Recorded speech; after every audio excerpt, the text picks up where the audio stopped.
tompoko lahy sy tompoko vavy fahalon'ny raozy rehefa tonga ny maraina ka dia mamoaka fofomanitra ery anjary-taina ravoravo ny tontolo rehefa mipotra ny azavana satria manomboka kosa mikoka ny herin'ny hafanana ary faly ny mpamboly rehefa milatsaka ny orana satria dia mivatanteraka ny olana ka faly ravo ketrika n'io zany ny tenako ankehitriny raha manatrika anareo amin'ity fahita lavitra ity mba mangany afony raha manolo mekandrefana dia mahatsiaro ambory lava tamin'ny filalaovana ny akolara toka maneno an-tsena dia mahatsiaro fokony loatra za kosa raha manatrika anareo dia mahatsiaro an'ilay tonokalokely manao hoe rehefa tonga ho ny maraina njany fiamborokely mikotaba miramirina fa samy velinaina e ka dia mifanolotra ny arabo rojo firy mandaloko amory mikipakelatra amin'ny-panidinana mainka kanefa tsy hoditra akory mifampiaraba ny pilamina koa dia am'mpifaliana tompolatiko vavy ny alora koa ny arahaba na rotra ny vorona aza malala ny fampiaraba ka tsy olombelona ve zay mpanjaka ny zavaboary dia tsy alala ny fampiaraba koa dia miaraba tompoko lahy miaraba tompo vavy amindry anareo hotojony soa iemotra anareo hikatsaka ny mamy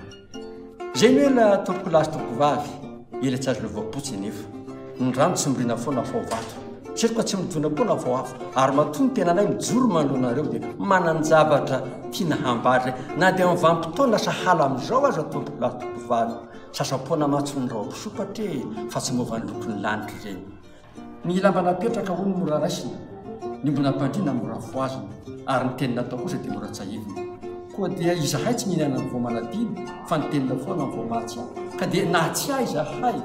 dinika mopatana izay ataony fikambana ny pikabary malagasy koa eto ary dia manentana anareo sahady zahay satria velezina ho ny vidy ny mafana mety misy mifantena apetraka ary mety misy koa ny valiny satria ny hevitry ny maro ny mahatakadavitra ary ny hevitry ny vitsikosa manary ny ao an-tanana maro ny karazam-bola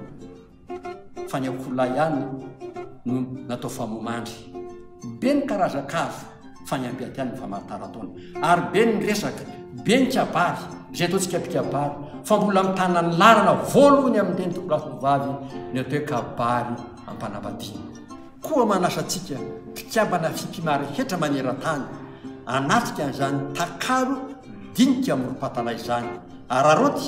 fa ny valaly tsy ndromandry ambavady ka ho faty ato a